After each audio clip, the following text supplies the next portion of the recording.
Bismillahirrahmanirrahim. Assalamualaikum warahmatullahi wabarakatuh. Alhamdulillahi rabbil alamin. Alhamdulillahilladzi nahmaduhu wa nasta'inuhu wa nastaghfiruh wa na'udzu billahi min shururi anfusina wa min sayyiati a'malina. May yahdihillahu fala mudilla lahu wa may yudlilhu fala hadiya lahu. Asyhadu an la ilaha illallah wahdahu la syarika lahu wa asyhadu anna Muhammadan abduhu wa rasuluhu wa la nabiyya ba'dahu. Allahumma shalli ala Muhammad wa ala alihi wa sahbihi wa mawala. Ya hadirun usikum wa nafsi bi taqwallahu faqad fazal muttaqun. Kama qala ta'ala fil Qur'anil Karim, a'udzu billahi minasyaitonir rajim. Ya ayyuhalladzina amanu taqullaha haqqa tuqatih wa la tamutunna illa wa antum muslimun. Ya ayyuhalladzina amanu kutiba 'alaikumus syiyamu kama kutiba 'alal ladzina min qablikum la'allakum tattaqun. Amma ba'du. Yang terhormat Ketua Takmir Masjid Al-Amin yang berbahagia, Alhamdulillahirabbil alamin. Pada kesempatan sore hari ini kita semua dipertemukan oleh Allah insyaallah dalam kondisi sehat walafiat. Hal ini hadirin yang berbahagia perlu kita syukuri sebagai nikmat Allah Subhanahu wa Ta'ala yang dianugerahkan kepada kita semua. Jadi ada beberapa nikmat Allah yang diberikan kepada kita. Ada nikmat sehat. Insya Allah kita semua sehat, karena kalau kita sakit maka kita dilarang untuk hadir di perusahaan ini, karena di depan itu ada screening. Ketika suhu tubuh itu melebihi ketentuan, maka secara otomatis kita tidak diperkenankan masuk. Oleh sebab itu nikmat ini kita syukuri. Nanti saya tunjukkan bagaimana caranya bersyukur kepada Allah Subhanahu wa Ta'ala. Yang kedua, ada nikmatnya sempat. Sempat itu peluangan waktu yang kita miliki. Itu adalah nikmat dari Allah. Banyak orang memiliki kesehatan tetapi tidak memiliki kesempatan, maka yang bersangkutan tidak bisa untuk melaksanakan aktivitas tertentu. Banyak pula orang memiliki kesempatan tapi tidak sehat, maka yang bersangkutan pun sama tidak bisa melakukan aktivitas tertentu. Nah, hadirin yang berbahagia, ini mbak-mbak semua ini, kedua nikmat tersebut tidak akan berguna. Sehat tidak berguna, kemudian sempat tidak berguna, manakala di dalam dada itu tidak ada keinginan. Keinginan di dalam dada itu dapat digerakkan oleh sesuatu yang disebut dengan iman. Jadi iman itu adalah anugerah yang terbesar. Maka kalau kita pernah baca sebuah surat di dalam Al-Quran, suratnya pendek dan insya Allah kita senantiasa menggunakan ini sebagai surat yang kita baca dalam sholat. Allah berfirman, A'udzu billahi minasyaitonir rajim. Bismillahirrahmanirrahim. Inna a'tainakal kautsar. Begitu kan kita sholat sering menggunakan ayat ini ya. Ayat yang populer ketika kita gunakan sholat, pertama itu qul huwallahu ahad, yang kedua adalah inna a'tainakal kautsar. Kenapa demikian? Kita sudah survei banyak orang dan hasilnya sama. Kenapa? Ayat atau surat tersebut praktis karena suratnya pendek, mudah dihafal, dan yang penting sholatnya cepat selesai. Nah, penafsiran dari surat Al-Kautsar itu, Al-Kautsar, inna a'tainakal kautsar. Al-Kautsar itu diantaranya adalah nikmat yang besar. Nikmat yang besar yang dimaksud di dalam surat ini adalah iman yang ada di dalam hati kita.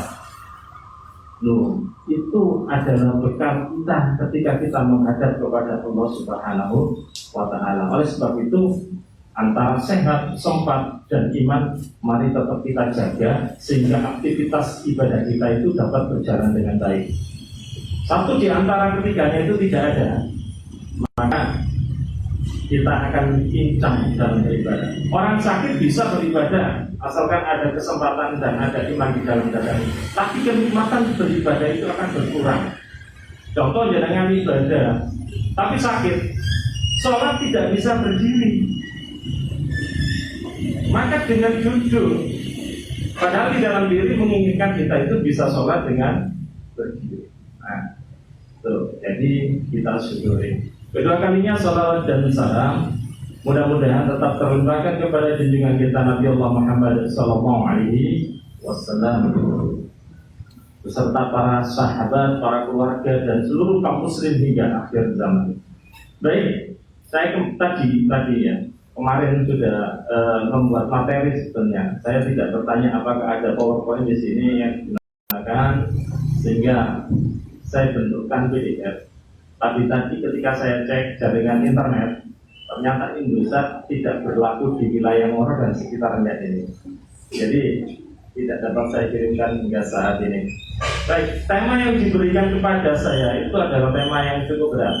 Di dalam dunia perguruan tinggi itu ada mata kuliahnya sendiri. Dan mata kuliahnya 2 SKS. Kalau ditempuh itu 1 semester baru selesai. Yaitu bagian dari mata kuliah tasawuf Islam, yaitu proses tazkiyatun nafs. Tapi nanti saya seret. Kalau kita bawa ke dalam ranah tasawufnya, kita akan membahas tentang masalah-masalah sufisme dalam Islam. Dan itu kadang kita tidak bertentangan dengan syariat. Maka kita bawa ini dalam dimensi syariat kita sebagai umat manusia yang memang dari awal oleh Rasulullah Muhammad SAW kita diberikan syariat itu sendiri. Baik, hadirin yang berbahagia, biar tidak terlampau tegang, maka kita santai. Nanti kalau ada yang kurang berkenan bisa ditanyakan. Walaupun tadi diberikan kepada saya, tidak usah ada tanya jawab. Nanti prosesnya selesai kegiatan ini sampai jam 5:30 kurang 5 menit. Nanti kalau tidak cocok silakan bisa bertanya atau menyangka, tidak masalah. Baik, kita ini tentang penyucian jiwa ya. Jiwa kita, sebetulnya jiwa kita itu bersih. Jadi jiwa kita itu bersih, dari awal itu bersih. Dari mana hal itu bisa kita gali informasinya? Hal itu dapat kita gali informasinya ketika kita membaca salah satu di antara hadis Rasulullah Muhammad SAW. Hadis ini diriwayatkan dari Ahmad yang bunyinya kullu mauludin yuladu alal fitrah wa abawahu yuhawidanihi ayunassiranihi au yumajjisanihi. Kalau kita terjemahkan dalam bahasa Indonesia punya demikian. Dan insya Allah ini ibu-ibu, dan ini penting. Calon ibu-ibu ya, calon ibu-ibu, dan ini nanti penting sebagai bekal pendidikan anak kita. Ya, karena hadis ini adalah hadis yang berkenaan dengan masalah rumah tangga. Satu, yang kedua hadis ini berkenaan dengan pendidikan anak. Ya. Kullu mauludin yuladu alal fitrah fa abawahu yuhawidanihi au yunassiranihi au yumajjisanihi. Kullu itu setiap, semua itu kullu mauludin yang dilahirkan yuladu alal fitrah, dilahirkan dalam keadaan fitrah. Yang dilahirkan kan bayi ya. Ya, berarti bayi yang dilahirkan semuanya dalam keadaan fitrah. Nanti kita bahas belakangan. Kita lanjutkan hadisnya. Fa abawahu, kedua orang tuanya, yuhawidanihi, yang menjadikan bayi tersebut menjadi seorang Yahudi, au yunassiranihi, atau menjadi orang Nasrani, au yumajjisanihi, atau menjadi orang-orang Majusi. Kalau Yahudi sudah paham, kemudian Nasrani sudah paham, Majusi itu adalah orang yang memiliki keyakinan terhadap penyembahan terhadap api. Jadi yang disembah itu api. Nah, yang menjadikan anak itu Yahudi, Nasrani, atau Majusi itu orang tuanya. Nah, kembali kepada kata fitrah tadi. Fitrah itu apa sih? Nah, sekarang mari kita baca di dalam Al-Quran. Bawa Al-Quran semua. Al-Quran digitalnya itu dibuka. Saya khawatir kalau Al-Quran digital. Kenapa? Karena di kamar mandi. Bagaimana hukumnya nanti? Ya, kita buka di dalam surat Asy-Syams. Insyaallah hafal semua ya, terdapat dalam juz amma ini surat Asy-Syams pada ayat yang ke-7. Pada ayat ke-7 Allah berfirman, A'udzu billahi minasyaitonir rajim. Wa nafsi wa ma sawwaha fa alhamaha fujuraha wa taqwaha. Qad aflaha man zakkaha wa qad khaba man dassaha. Itu ayat yang menjelaskan tentang yang disebut dengan fitrah. Di situ pada ayat-ayat sebelumnya, ayat 1 sampai 6, Allah itu bersumpah wasyamsi wadduhaha, demi matahari dan sinarnya pada pagi hari. Demi yang disebut di situ artinya adalah qasam, wawu qasam. Maknanya apa? Allah itu bersumpah. Jadi Allah itu boleh bersumpah atas nama makhluk itu. Demi matahari, demi bumi, demi bulan, demi bintang, itu Allah boleh. Tapi kalau manusia seperti kita tidak diperkenankan untuk bersumpah dengan menggunakan nama makhluk. Jadi kalau kita bersumpah demi Allah, wallahi demi Allah, tallahi demi Allah, atau biasanya kita billahi demi Allah. Nah, jadi ini hadirin mbak-mbak yang berbahagia, itu Allah bersumpah dengan nama-nama makhluk itu. Bumi itu kan makhluk. Meskipun kata menurut kita bumi itu tidak hidup ya. Yang disebut sebagai makhluk hidup itu hewan dan tumbuhan. Itu ilmu alat yang kita dapatkan ketika kita sekolah. Padahal menurut Islam mereka juga makhluk dan juga hidup. Ada dialog antara Allah dengan bumi itu. Kemudian pada ayat yang ke-7 langsung, wa nafsi wa ma sawwaha, dan demi jiwa. Wa ma sawwaha, ketika jiwa itu ya selesai atau sempurna diciptakan oleh Allah. Jadi Allah bersumpah dengan nama jiwa. Ketika jiwa itu sudah sempurna diciptakan, Allah itu bertanya pada jiwa, alastu birabbikum? Maka jiwa menjawab, apakah engkau menyaksikan menurut Allah bahwa aku Tuhanmu? Maka jiwa menjawab, qalu bala syahidna, kami menyaksikan bahwa engkau Tuhan. Jadi ketika jiwa itu pertama kali diciptakan, itu sudah dalam kondisi fitrah. Fitrah diartikan suci bersih. Sampean itu semuanya dulu itu suci bersih. Ketika lahir tidak ada noda sama sekali. Bahkan dalam hadis Bukhari itu dijelaskan bahwa yang namanya bayi yang dilahirkan itu ibaratnya kain putih yang bersih, tanpa noda, tanpa cat sama sekali. Bersih. Dan kemudian jamaah yang berbahagia, falhamaha fujuraha wa taqwaha. Di samping bersih, di dalam jiwa itu diberikan yang namanya fitrah, itu kemampuan atau potensi untuk membedakan mana yang benar, mana yang salah. Dalam jiwa kita itu tidak bisa berbohong ketika kita melakukan sesuatu yang salah, melakukan sesuatu yang buruk. Coba begini, ada HP tertinggal. Sebagian orang mungkin mengatakan rezeki. Kenapa? Menemukan HP. Padahal kalau kita tanyakan, kembalikan kepada fitrah kita masing-masing.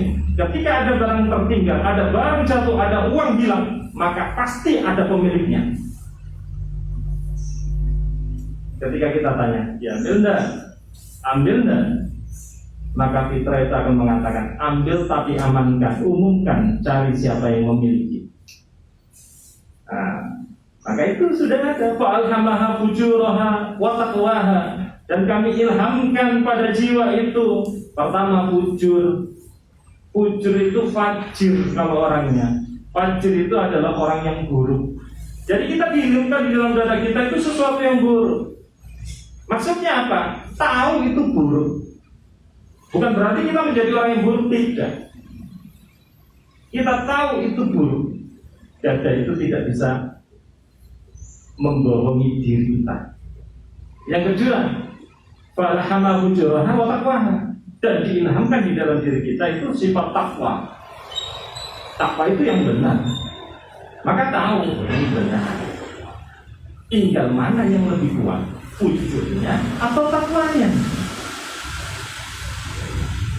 Kalau fujurnya kuat, qad aflaha man zakkaha, maka beruntunglah orang-orang yang mensucikan jiwa itu. Nanti kita bisa tafsirkan orang yang mensucikan jiwa itu terdapat di dalam surat Al-Mu'minun pada ayat 1 dan seterusnya. Silakan dibaca itu. Beruntung orang-orang yang mensucikan jiwanya itu beruntung. Sebaliknya hadirin yang berbahagia, wa qad khaba man dassaha. Maka sungguh rugi orang yang mengotorinya. Berarti kalau kita tarik kesimpulan, yang namanya jiwa itu bisa tetap bersih, bisa kotor. Lantas pertanyaannya, bagaimana jiwa itu bisa bersih? Kalau kita punya mobil baru, apa yang kita lakukan setiap hari agar mobil itu tetap kelihatan kinclong? Dibersihkan kan? Kalau kotor dicuci. Kalau dicuci sendiri campur rusak, maka kita bawa ke tempat pencucian, dicuci salju, disemprot, maka bersih. Pada kolong-kolongnya dibersihkan. Tidak lupa kita sebagai pemilik juga melakukan servis secara berkala sehingga mobil itu tetap bersih. Sama dengan hati kita. Hati kita perlu dibersihkan, hati kita perlu diservis sehingga hati itu tetap menjadi bersih. Ini pertama. Yang kedua, lantas bagaimana hati itu bisa menjadi kotor? Nah, ini pertanyaan serius itu. Hati bisa kotor. Tadi disebutkan fa'abawahu yuhawidanihi ayunassiranihi ayumajisani. Bapak-bapak kita, orang tua kita yang menjadikan kita. Maknanya apa? Ada pengaruh. Pengaruh dari luar yang menjadikan hati kita itu menjadi kotor. Pengaruh-pengaruh ini harus kita kenali. Dari orang tua apa yang dapat mempengaruhi kita? Pertama, pendidikan kita yang kita peroleh dari orang tua. Jadi nanti kalau mbak-mbaknya ini sudah berumah tangga atau mas-masnya sudah berumah tangga, mikir betul itu. Pendidikan yang terbaik yang harus saya berikan kepada anak kita. Zamannya sudah modern ya. Anak SMP sekarang bawa motor. Saya guru SMP, MTS ya. Anaknya setiap hari bawa motor. Khawatir orang tua. Orang tuanya kadang juga nggak khawatir, kita yang gurunya khawatir. Ketika kecelakaan orang tuanya sampai, kita yang nyari. Nah, belum lagi kecanggihan teknologi HP. Anak sekarang tidak pegang HP. Apa kata dunia? Minta kepada orang tuanya. Di dalam HP itu terkumpul yang namanya ujuraha wa taqwaha. Benar apa salah? Kumpul di dalam hatiku. Ujuraha wa taqwaha itu ada di dalam HP ini. Kalau kita dominan sifat takwa, maka ketika dibuka HP ini keluar thread takwa, loh ada Quran digitalnya, kemudian ternyata ada tafsir Ibnu Katsir, kemudian ada aplikasi hadis, ada murattal dan lain sebagainya. Tapi ketika ujurnya yang dominan, ketika dibuka, waduh, saya tidak tahu aplikasinya apa itu, maka itu dominan di dalamnya.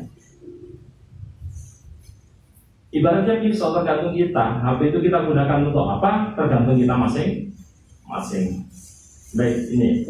Maka kita harus mengetahui apa yang bisa mengotori jiwa. Yang kedua, pertama pendidikan. Yang kedua makanan. Hati-hati makanan itu. Dalam sebuah hadis disebutkan ada orang berdoa mulu doanya itu. Tangannya ditengadahkan ke atas. Ya Allah, berikan saya ini, berikan saya ini. Ya Allah, ampuni dosa saya. Ternyata Allah tidak mengabulkan. Kenapa tidak dikabulkan oleh Allah Subhanahu wa taala? Sahabat bertanya, "Kenapa wahai Rasulullah?" Padahal Allah sudah berfirman, "Ud'uni astajib lakum." Berdoalah kepadaku, niscaya akan aku kabulkan. Ternyata satu di antara sekian yang menghalangi doa kita kepada Allah adalah yang kita makan. Kemudian yang kita gunakan. Maknanya apa? Makanan yang masuk ke dalam diri kita itu harus halal. Jangan sampai tercampur sesuatu yang subhat, apalagi haram. Maka itu akan menghalangi doa kita. Subhat itu samar-samar, ini halal atau haram ini. Kalau ada seperti itu ya, mending kita hindari. Yang subhat itu kita hindari. Ini halal atau haram. Ketika kita tidak tahu hukumnya, kita tidak makan itu. Jangan kemudian kita menghalalkan sesuatu yang haram, kemudian mengharapkan sesuatu yang halal. Ada itu. Coba ketika dekat dengan pemilu 2024, ada bagi-bagi ya, bagi-bagi. Orang menyebutnya sebagai serangan fajar. Maka ketika kita tanya ini halal atau haram, coba dijawab halal atau haram. Ditampaknya kan ini. Kalau tidak ditampani eman, tampani aja. Dianggap sedekah, enggak bisa. Yang namanya suap selamanya tetap akan menjadi suap. Maka enggak heran, maka yang terjadi adalah pilihan-pilihan kita adalah mereka-mereka yang menurut kita itu tidak kompeten. Mereka yang mementingkan dirinya sendiri, mereka yang korupsi dan lain sebagainya. Kenapa? Kita bisa dibeli dengan hanya 25.000, 50.000, 75, 100. Maka kita akan mencoblos mereka. Ada anjuran ini, terima uangnya dan jangan coblos orangnya. Ini juga tidak benar. Yang haram tetap haram. Kenapa? Untuk mengapokkan mereka, Pak. Oh gitu ya. Kalau kapok bagaimana? Ya, banyak mereka yang kemudian nyalon nggak jadi kapok itu. Kalau kapok saja nggak masalah. Banyak di antara mereka kemudian bepergian berobat, salah satunya ke daerah Sumber Porong. Tahu Sumber Porong ya?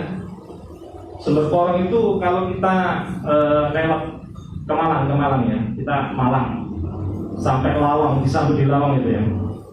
Kalau kita ke Malang, maka kita disambut melalui pintu yang namanya Lawang itu. Kalau kita ke Banyuwangi, kita lewatnya Genteng ya. Jadi lebih sopan ke Malang daripada ke Banyuwangi karena lewat Genteng itu. Nah, di Lawang itu ada jembatan. Kita tengok ke kiri, ada pemandangan yang indah gunung-gunung itu. Daerah rumah sakit jiwanya di sana. Kalau kita lewat tol lebih dekat lagi itu. Kelihatan. Karena mereka yang tidak mencalonkan diri kemudian tidak terpilih, banyak yang stres. Yang berarti gila stres, kemudian dirawat jalan. Sudah terlanjur keluar banyak, kemudian tidak terpilih. Maka langkah aman bagi kita nggak usah nyalon gitu-gitulah. Uang 200 juta buka konter HP, insya Allah banyak yang beli. 200 juta bisa kita gunakan beli sawah, gak apa-apa, macul di sawah. Yang penting rezeki kita halal. Kita bayangkan 200 juta, uangnya di mana belum ada kok ini. Nah, hadirin yang berbahagia, mbak-mbak sekalian, mas-mas sekalian yang dimuliakan Allah. Yang kedua ya tadi ya, makanan yang masuk dalam diri kita. Yang kedua, makanan, pakaian yang kita gunakan, ini sumbernya juga harus sama, sesuatu yang halal, bukan sesuatu yang haram. Nah, pakaian itu berdoa tidak diterima oleh Allah lantaran pakaiannya haram. Ada pakaian yang haram? Ada. Dari mana? Satu nyuri, cara perolehannya haram. Meskipun pakaiannya halal, ayam itu halal, tapi caranya memperoleh itu haram, maka menjadi haram. Pencuri. Yang kedua, hasil sokoan itu tidak boleh itu. Maka jangan sekali-kali gunakan yang haram. Dapat uang haram, kemudian kita buat baju, sama saja. Melekat pada tubuh kita ketika kita gunakan sholat, maka sholat kita tidak bernilai, doa kita tidak mustajabah, tidak dikabulkan oleh Allah Subhanahu wa Ta'ala, dan jiwa kita menjadi jiwa yang kotor. Enggak ini ya, karena 1.000. Jadi kalau ada yang membagikan seperti itu, tolak, nggak usah kasihkan yang lain. Pilih saya, insya Allah. Kalau kita tidak pilih tidak jadi masalah. Kenapa? Kita cari yang terbaik di antara yang terbaik tersebut. Bukankah insya Allah itu adalah sebuah kepastian bagi diri kita? Kalau tidak ada udzur lah, kita cari udzurnya. Orang ini benar apa enggak? Kalau kita pilih padahal dia tidak benar, bahaya bagi kita, bahaya bagi masyarakat kita. Nah, itu. Tapi kalau insya Allah janji, kalau tidak ada udzur harus datang. Tapi sebagian di antara kita itu menggunakan kata insya Allah untuk menolak undangan. Besok bukber ya, insya Allah ditunggu sampai jam 5 lebih tidak datang. Ketika ditanya besoknya, loh kemarin kan kamu sudah kami undang untuk datang bukber, kenapa kau tidak hadir? Nah, saya kan sudah bilang insya Allah itu. Jadi insya Allah itu dijadikan dalil untuk menolak undangan. Itu dua yang mengotori jiwa. Kemudian yang ketiga, ketika setelah akil balik, itu lebih banyak lagi yang dapat mengotori jiwa itu. Apa saja? Ya perbuatan dosa. Ya perbuatan dosa itu mengotori jiwa. Lama-kelamaan ketika dosa-dosa itu menumpuk, secara otomatis yang namanya fitrah manusianya itu tertutup debu-debu dosa itu. Akibatnya apa? Yang namanya fitrah itu tidak jadi pekah. Kenapa tidak pekah? Karena terlalu banyak dosa. Wis gak apa-apa. Apalagi yang muda-muda ini. Wis gak apa-apa boncengan toy kalau lapo. Nah itu pertama seperti itu dan seterusnya. Fitrahnya akan tertutup. Hati-hati ketika saya tanya, kira-kira gak kok aku gandengan itu.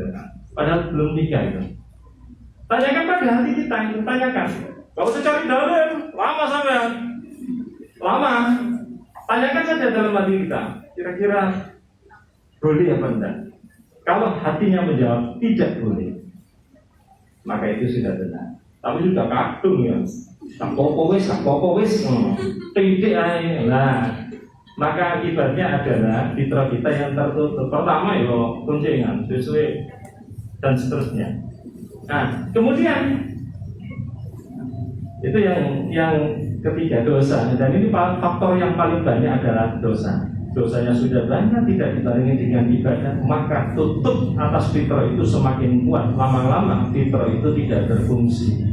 Yang ini yang berbahaya ketika fitrahnya orang sudah tidak lagi berfungsi, maka kejahatan akan menguasai dirinya. Tapi yakin fitrah itu tidak bisa hilang dalam diri manusia. Kalau tertutup iya, sama dengan hafalan Al-Quran kita, itu tidak bisa hilang kalau kita sudah hafal. Cuma tertutup. Coba suatu saat ketika kita sudah hafal ayat, kemudian kita pancing dengan sedikit bacaan, kita nyandar. Tinggal memunculkan kembali, digosok lagi, diusap dosa-dosa itu. Insya Allah fitrahnya akan muncul kembali. Itulah yang disebut dengan proses penyucian jiwa. Nah, lantas apa hubungannya dengan puasa? Nah, kita kembali ke dalam dalilnya. Coba dalil puasa surat apa? Al-Baqarah pada ayat ke-183. Allah berfirman, "A'udzu billahi minasyaitonir rajim. Ya ayyuhalladzina amanu kutiba 'alaikumus syiyam kama kutiba 'alal ladzina min qablikum la'allakum tattaqun." Kalau diterjemahkan ke dalam bahasa Indonesia begini. Ya ayyuhalladzina amanu, wahai orang-orang yang beriman. Nah, yang diseru itu orang-orang yang beriman. Nanti coba dibaca di dalam Al-Quran. Orang-orang yang beriman, yang imannya sungguh-sungguh itu yang bagaimana? Surat Al-Anfal pada ayat kedua. Ini mencontohkan orang-orang yang imannya benar-benar iman. Dan kita, kalau kita cocokkan dengan ayat ini, kita jauh dengan iman. Surat Al-Anfal ayat 2. Alladzina idza dzukirallahu wajilat qulubuhum wa idza tuliyat 'alaihim ayatuhu zadatuhum imana wa 'ala rabbihim yatawakkalun. Pertama, orang yang beriman itu adalah alladzina idza dzukirallahu wajilat qulubuhum. Ketika diingatkan atau disebutkan asma Allah, namanya Allah, maka hatinya itu bergetar. Coba dikembalikan pada diri kita masing-masing. Pernah nggak suatu kali kita disebutkan asma Allah, kemudian kita ngejer itu? Kata teman saya, ketika Ramadan iman saya meningkat. Kenapa? Ketika saya mendengarkan adzan maghrib saya ngejer. Kemudian dikomentari teman yang lainnya, itu ngejernya bukan karena iman, ngejernya luwe. Dan cepat-cepat kepingin berbuka puasa, makanya ngejer. Itu luwe ya. Loh, kita rasakan tuh, kita juga ada ngejer-ngejernya ketika terumus suara dan begitu kita minta surga kepada Allah Subhanahu wa Ta'ala. Meskipun demikian kita syukurin sebagai nikmat dari Allah. Yang kedua, wa idza tuliyat 'alaihim ayatuhu zadatuhum imana. Ketika dibacakan atau dinampakkan ayat-ayat Allah, baik yang qauliyah maupun kauniyah, maka imannya bertambah. Coba pernah dengar Al-Quran kemudian imannya bertambah? Pernah? Kok gak ada yang jawab? Pernah ya? Alhamdulillah. Kalau di rumah saya dengar Al-Quran kadang ngerokok ngaku-ngaku, Pak. Nopo saya ngaji wis gawe nah. mic-nya itu dipolkan, jam 10 itu belum selesai ngajinya. 10 apa? 10 malam. Kita waktunya tidur, nggak bisa tidur. Rame di depan. Loh. Dengan suara Al-Quran malah bikin ngamuk itu. Makanya Menteri Agama kemarin itu mengeluarkan surat edaran. Yang salah satu surat edaran itu membatasi penggunaan corong masjid. Kalau mau adzan boleh dibacakan ayat-ayat Al-Quran 5 menit sebelum adzan, itu boleh. Setelah adzan 5 menit pujian boleh. Tapi untuk sholat berjamaahnya dilarang untuk menggunakan corong atas, gunakan corong bawah. Kenapa? Biar tidak mengganggu masyarakat sekitar, biar tidak mengganggu masjid atau musola yang ada di sampingnya. Loh, bisa terganggu? Bisa. Contoh, imamnya baca, masjid ini membaca surat Al-Asr, masjid yang sampingnya jarak sekitar 1 km itu membaca surat Ad-Din, yang membaca Al-Asr. Wal 'asr innal insana lafi khusr illa alladziina aamanu wa 'amilus shalihati falahum ajrun ghairu mamnun. Nyambung enggak? Gara-gara dengar surat Ad-Din. Nah, makanya dibatasi itu. Tidak boleh menggunakan corong atas. Ini sudah benar. Sayang masyarakat kita wis kadung biasa. Maka ketika ada sesuatu yang baru itu kemudian komentar, ngamuk dan lain sebagainya. Medsos tiap hari nyanyi Menteri Agama. Menteri Agama Pak terus. Kalau kayak itu nggak apa-apa. Belum. Itu buahnya itu saya saksikan di medsos. Ya Allah, kok ini sih? Padahal niatnya sudah bagus. Nah, hadirin yang dimuliakan Allah, dalilnya itu tadi, ciri-cirinya. Kemudian, alladzina idza dzukirallahu wajilat qulubuhum wa idza tuliyat 'alaihim ayatuhu zadatuhum imanan wa 'ala rabbihim yatawakkalun. Orang iman itu tawakalnya hanya kepada Allah. Tawakal itu menyerahkan dirinya itu pada Allah Subhanahu wa Ta'ala. Saya nengok jam, khawatirnya nanti 12, materinya tidak tuntas. Nah, itu nanti dibaca sendiri kelanjutannya. Satunya adalah yunfikuna, infak. Baik. Kemudian, bagaimana puasa bisa mencucikan jiwa? Ini. Kalau kita kembali kepada puasa, mungkin sudah dikaji sebelumnya, yang kita kaji kembali sedikit pengertian dari puasa. Puasa itu kalau kita artikan secara bahasa itu adalah asyam, ya. Asyam atau as-shaum maknanya al-imsak. Pernah dengar kata imsak? Ya, katanya imsak dan cepetan. Kalau imsak itu boleh nggak kita makan? Boleh apa tidak? Ada yang boleh? Ada yang tidak? Boleh ya? Boleh. Kalau imsak itu boleh. Padahal puasa itu artinya imsak. Wis menahan.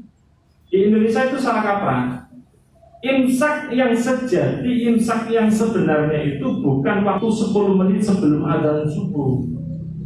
Jadi imsak yang benar itu ketika adzan subuh itu al-imsak. Terbit fajar. Terbit fajarnya itu subuh itu sudah dilarang, sudah harus menahan. Tapi kenapa kalau muncul demikian? Itu digunakan sebagai peringatan supaya kita diantara kaum muslim itu tahu, oh ternyata subuh itu sebentar lagi. Kalau kita makan maka percepat makannya, kalau kita minum maka percepat minumnya. Jangan sampai ketika kita adzan kita belum selesai makan sahur. Tapi kok kenapa pakai istilah imsak, nggak pakai istilah yang lain? Kalau sudah kadung biarkan saja. Itu namanya salah kaprah.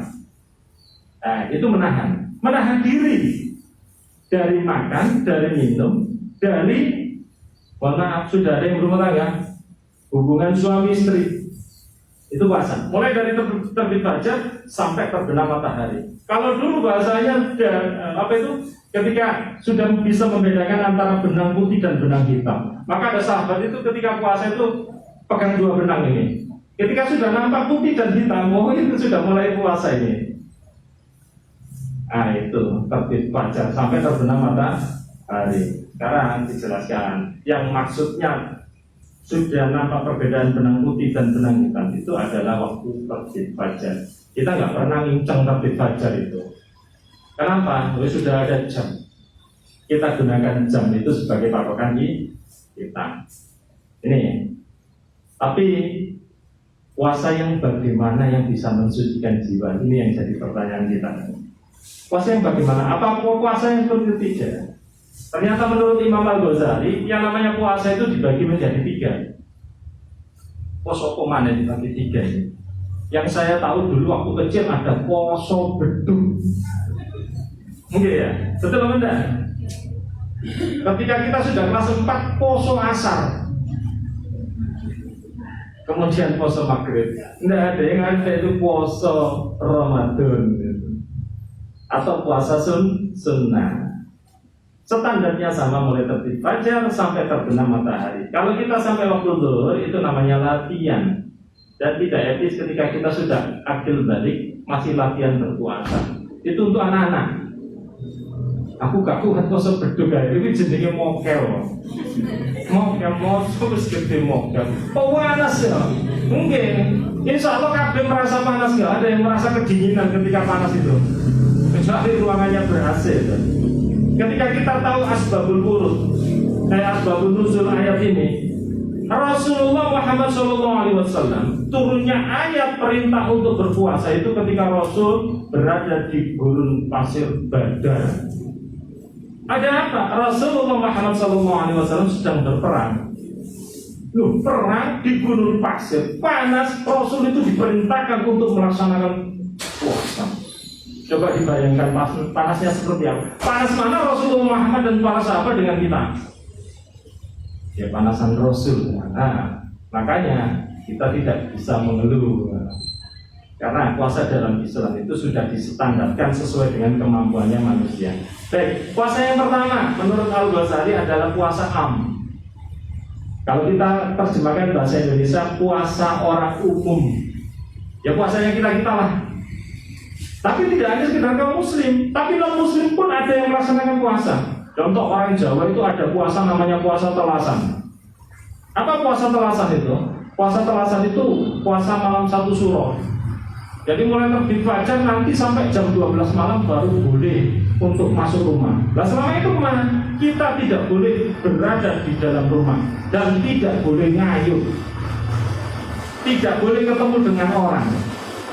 Makanya telasan kita berada di alas.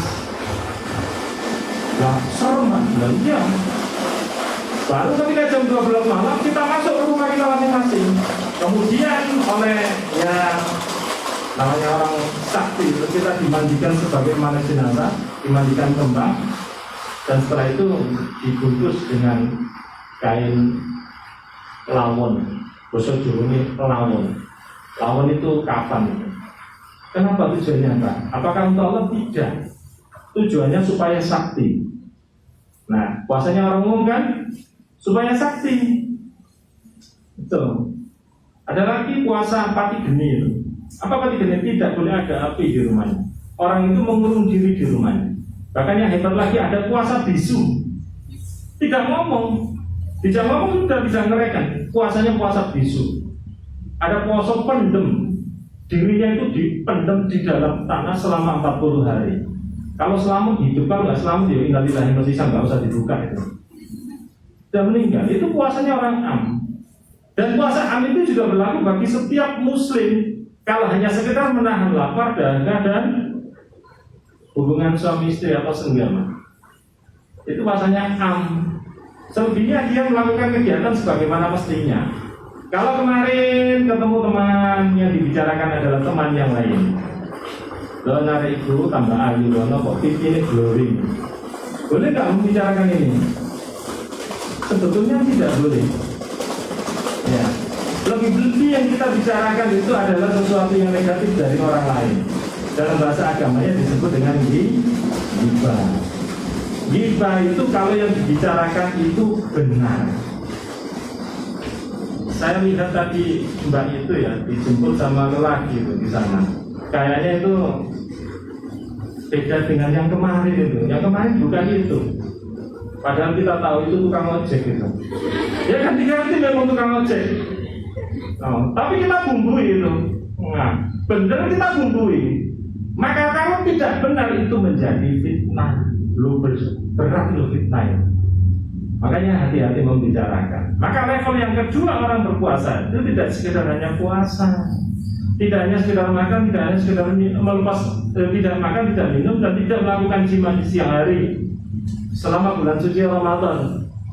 Tetapi juga meninggalkan sesuatu yang dilarang. Indra kita itu juga dipuasakan, itu maksudnya. Maksudnya indra dipuasakan, paham ya? Panca indra kita itu dipuasakan. Puasa bagaimana? Mata itu ada puasanya, tidak boleh melihat lawan jenis itu. Dalam kondisi nafsu maksudnya itu. Kalau saya nggak melihat mendiri, tok yang kurang ngaji. Cuman dulu. Ya, maka itu dilarang melihat. Makanya dalam syariat itu ada istilah wadul basor, menundukkan pandangan. Jadi kalau melihat itu cuma sekali, sepintas pandang, setelah itu kita tidak boleh lagi meneruskan pandangan itu. Berlaku bagi laki-laki dan juga berlaku bagi perempuan. Kalau laki-laki mau memandang perempuan diterus-teruskan itu nggak boleh. Laki-laki seperti itu nggak boleh, perempuan juga sama nggak boleh ketika memandang laki-laki kemudian diterus-teruskan. Sekarang banyak laki mau memandang laki-laki ini banyak itu. Tertegun kemudian minta nomor HP, suatu saat dijabri ya. Ternyata mereka adalah golongan sosis yang suka makan sosis. Banyak ya, Mojokerto ternyata banyak. Iya, Mojokerto itu banyak ya. Maka hati-hati itu. Kalau di-share di beritanya itu basecampnya itu ada di Banyupanas, Pajat. Kemudian ada daerah Kopan di mana? Daerah Mojokerto kota itu. Pasuruan itu ada. Kemarin yang dibubarkan itu daerah Pekulungan di sumber air panas itu. Kok ngerti ya saya sampai ini, Pak? Sering sobo ning kono ta. Nggih mboten maca berita gitu lah. Kita baca berita itu. Nah, yang kedua itu jadi sesuatu yang mengurangi nilai puasa itu kita hindari. Puasakan indera kita. Mulut dipuasakan.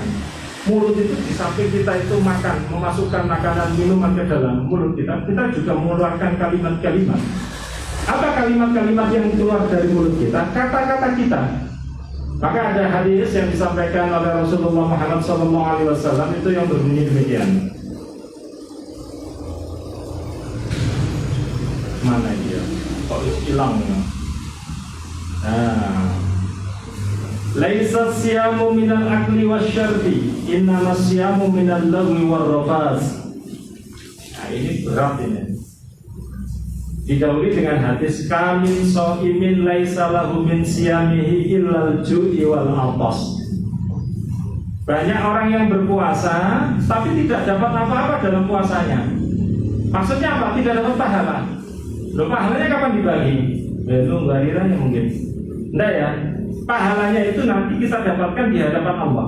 Jadi pahala untuk ibadah yang lain itu langsung diberikan oleh Allah, dicatat oleh para malaikat. Tetapi puasa itu ditangguhkan sampai yaumil qiyamah, sampai hari kiamat. Itu baru tahu. Nanti Allah yang memberikan langsung pahalanya. Loh, ada orang kamin so'imin, banyak orang yang berpuasa laisa lahu min siyamihi, tidak dapat apa-apa dari puasanya, illal ju'i wal atash, kecuali lapar dan dahaga. Berarti nggak dapat apa. Yang dihitung ya apa? Yang dihitung ya adalah cuma lapar dan dahaga. Kenapa kok cuma dapat itu? Hadis yang saya baca tadi, laisa siyamu ilal akli wasyarbi, innama siyamu minal lagwi warrafas. Ada dua. Sebetulnya ada hadis yang menyebutkan 5, tetapi hadisnya itu palsu. Maka tidak saya gunakan. Yang saya gunakan yang dua ini. Bukanlah puasa disebut puasa, bukanlah disebut puasa itu minal akli wasyarbi, dari makan dan dari minum. Puasa itu gak hari makan dan dari minum saja, tetapi lebih dari itu. Innamas siyamu minal lagwi warrafas. Sesungguhnya puasa itu adalah minal lagwi, dari tutur kata yang jelek. Gibah itu jelek, ngerasani itu jelek, mbak-mbak, mas-mas ya. Maka jangan ngerasani ketika kita berpuasa. Nanti aja setelah berbuka. Boleh, ya sama, nggak boleh. Kalau kita ngerasain setelah berbuka, ya nggak ada gunanya puasa kita. Tidak bisa membentuk jiwa kita menjadi jiwa yang suci kembali. Ya, tak kanggo. Maka kita hindari. Puasa itu artinya, maka disebut sebagai bulan tarbiyah kita, bulan pendidikan kita, supaya setelah kita keluar dari bulan puasa, kita menjadi orang-orang yang berbeda.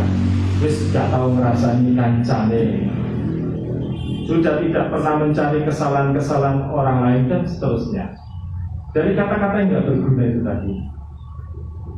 Nah, warofas, rofas itu gini. Nah, ini kan gini ya. Kalau kumpul wanita biasanya dibicarakan adalah iya, ya benar. Kalau kumpul laki-laki biasanya yang dibicarakan adalah wanita. Nah, rofas itu adalah kata-kata yang jorok. Ayo, siapa yang suka bicara-bicara jorok, berhenti. Tidak ada nilainya puasa kita. Karena kalau jorok itu apapun bisa jadi bahan guyonan. Apalagi yang guyon itu sudah rumah tangga. Waduh, ketemu pisang itu guyon itu juga. Itu yang sudah rumah tangga dan lain sebagainya. Ini pertama.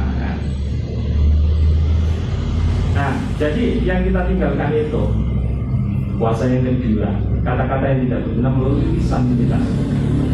Kalau haram untuk diucapkan, berarti puasa untuk telinga kita adalah mendengarkan kata-kata itu. Al-lawwi dan ar-rafas itu jangan sekali-kali. Nek ana sing ngejak ngomong-ngomong ngerasani, kita menghindar. Bahas lainnya saja, ada yang lebih penting daripada bahas itu. Kalau ada yang mengajak ngomong jorok, sudah hindari. Itu puasa telinga kita. Kepingin jiwanya bersih apa enggak, maka itu dihindari. Nah, termasuk yang sia-sia selama puasa itu adalah banyak. Maka ciri-ciri sebagaimana yang saya sebutkan, orang yang qad aflaha man zakkaha itu disebutkan di dalam surat Al-Mu'minun. Qad aflahal mu'minun alladzina hum fi shalatihim khashi'un walladzina hum 'anil lahwi mu'ridun. Orang yang tidak melakukan sesuatu yang sia-sia itu. Kita kan banyak ketika puasa itu melakukan hal yang sia-sia. Contohnya tidur, pegel, ngelak, lapar, makanya kita tidur. Ya senyampang kalau kita niati dalam rangka kita tidak melakukan sesuatu yang buruk, itu boleh. Tapi kalau kita tidur mulai pagi sampai sore hari, ini yang tidak diperkenankan. Karena benar-benar itu, ya, naumun sha'imin ibadah. Tidurnya orang yang berpuasa itu dinilai ibadah. Ada ya? Tapi hadisnya dhaif. Maksudnya hadisnya lemah, tidak bisa dijadikan sandaran bahwa kalau orang itu tidur itu akan dinilai oleh Allah sebagai ibadah. Kalau ibadah berarti kalau kita tidur dapat pahala. Bagaimana hitung pahalanya orang tidur? Ya kita lihat itu pulau yang dibentuk itu seberapa luas. Iya ya. Tapi kalau kita hindari memang dalam rangka supaya kita tidak maksiat, itu benar. Nah, sama seperti kita ini lisan itu. Kita diam itu akan bernilai pahala. Daripada kita nganggur ngaji saja, nah kita diam. Itu akan menjadi pahala sebagaimana kita berpedoman terhadap hadisnya Rasulullah SAW. Man kana yu'minu billahi wal yawmil akhir, siapa yang beriman kepada Allah dan hari akhir, falyaqul khairan, ucapkan kata-kata yang bagus. Auliyasmut, atau diam ketika kita tidak bisa berkata-kata yang baik. Nah, ketika kita diam itu, maka pahala yang kita dapatkan. Loh, diam ternyata dapat pahala lain. Maka dikatakan diam itu emas. Karena diam akan mendatangkan pahala bagi kita. Nah, itu yang kedua, puasa dengan menghindari yang merugikan kita, yang mengurangi pahala kita. Itu puasanya orang yang khos, puasa orang khusus yang kedua tadi. Apakah sampai nggak kepingin puasa kita meningkat derajatnya? Puasa menjadi orang-orang yang khos. Ketika puasa kita menjadi orang-orang yang betul-betul berubah, orang-orang yang baru. Tapi jangan sampai ketika kita keluar dari Ramadan kita kembali ke asal kita lagi. Oh, puasa wis entek saya kembali. Kalau dulu tidak pernah berjilbab, ya sekarang nggak jilbaban lagi. Kalau dulu tidak bisa dijaga, ya sekarang lolos lagi. Ada yang gitu, banyak. Bahkan tidak sampai Ramadan selesai itu sudah kembali ke asal. Nah, contohnya apa? Contohnya mereka yang nggak serius-serius berpuasa itu.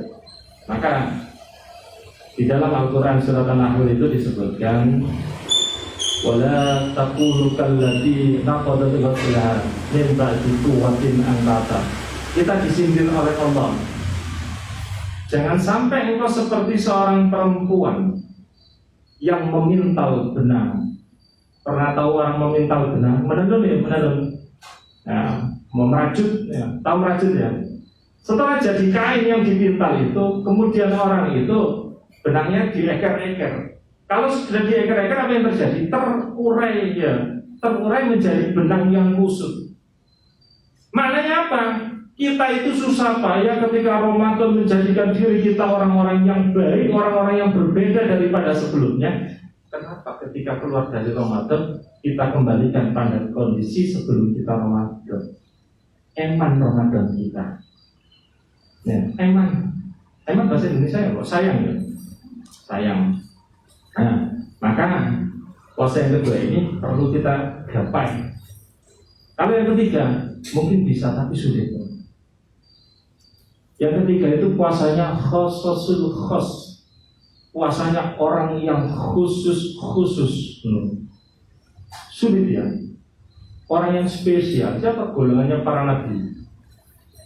Para nabi itu puasa itu sesuatu yang wajib. Rasul itu puasa itu wajib meskipun bukan Ramadan. Kalau sampai kan nggak berani itu. Gak Tuhan. Nabi itu sholat malam itu sesuatu yang wajib. Kita apa? Sunnah. Nabi wajib. Sampai istrinya Rasulullah Aisyah itu pernah menggambarkan sholatnya Nabi itu idza qoma, ketika Rasulullah itu berdiri. Maksudnya apa? Ketika sholat itu kakinya sampai bengkak. Coba mbak-mbak itu pernah nggak sholat kakinya sampai bengkak? Kalau yang usianya 40 tahun ke atas itu sampai bengkak lah ya. Nopo asam urat. Beda. Kakinya bengkak, kakinya pecah-pecah Rasulullah. Maka Aisyah itu kolak Aisyah. Aisyah itu protes. Ya Rasulullah, atas na'uhada. Faqad ghufira laka ma taqaddama min dhanbika wa ma ta'akhkhar.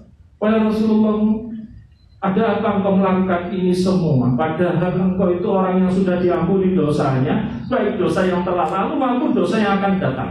Maka Rasul disebut sebagai orang yang maksum, diampuni dosanya. Maka apa jawaban Rasulullah? Rasulullah menjawab begini, wahai Aisyah, ya Aisyah yang digelari sebagai Humairah, apakah engkau nggak ingin? Aku hanya ingin, menurut Rasulullah, menjadi hamba-hamba Allah yang bersyukur. Afala an akuna abadan syakuran. Yang dilakukan Rasulullah itu wujud syukurnya kepada Allah. Maka kalau kita bersyukur kepada Allah itu, satu di antara caranya, ucapkan kalimat-kalimat thayyibah. Alhamdulillah. Untuk arisan nih di pabrik, alhamdulillah. Benar. Yang kedua, menyadari rezeki dari Allah Subhanahu wa Ta'ala. Sudah benar. Yang ketiga itu yang lebih penting, kita itu bersyukur dengan arkan kita, dengan anggota tubuh kita. Bagaimana? Dia disodakokan, diinfakkan, dikeluarkan. Nah, ini yang apa? Nanti tenang. Wah, sudah habis. Sebetulnya nanti saya share ya bahannya itu.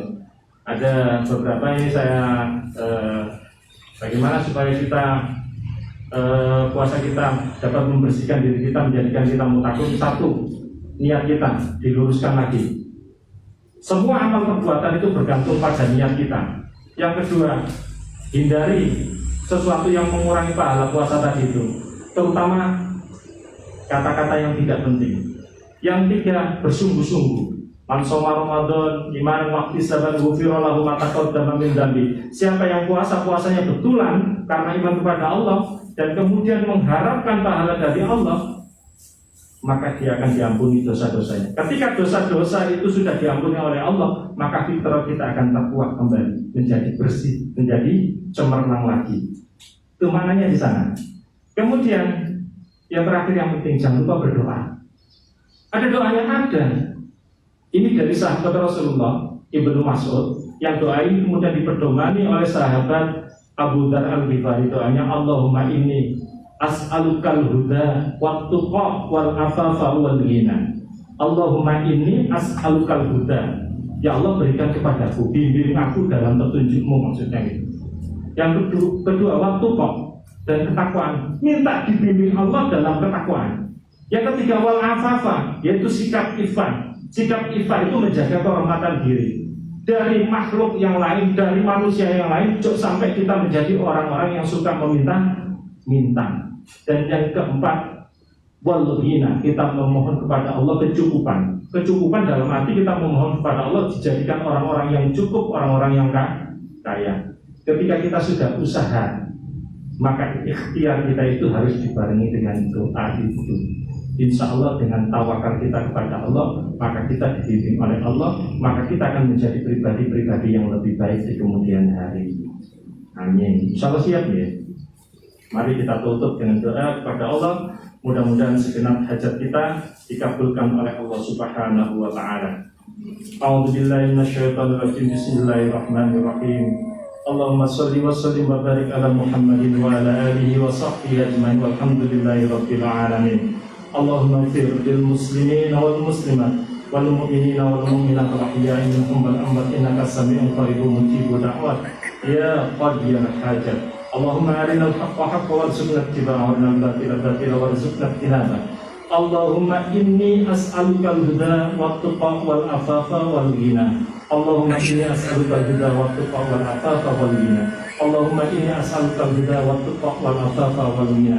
Rabbana zalamna anfusana wa illam taghfir lana wa tarhamna lanakunanna minal khasirin. Rabbana atina fid dunya hasanah wa fil akhirati hasanah wa qina adzabannar. Subhana rabbika rabbil izzati amma yasifun wa salamun alal mursalin walhamdulillahi rabbil alamin.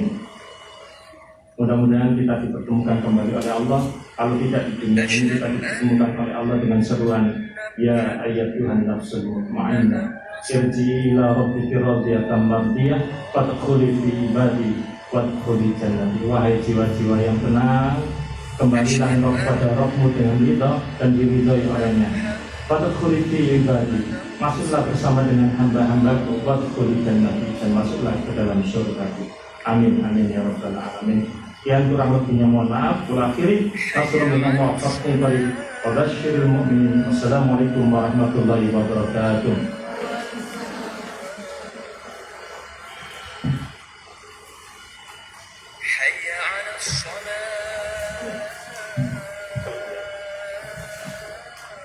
Alhamdulillah, disampaikan terima kasih kepada Yang Terhormat Ustaz Riono. Di sore hari telah memberikan ilmunya, semoga bermanfaat bagi kita semua. Dan ini teman-teman sudah disiapkan untuk menu berbuka ya. Nanti pulang bisa tertib mulai belakang dan satu persatu disiapkan oleh panitia. Terima kasih atas kerjanya. Assalamualaikum warahmatullahi wabarakatuh. Wa sallallahu Muhammad.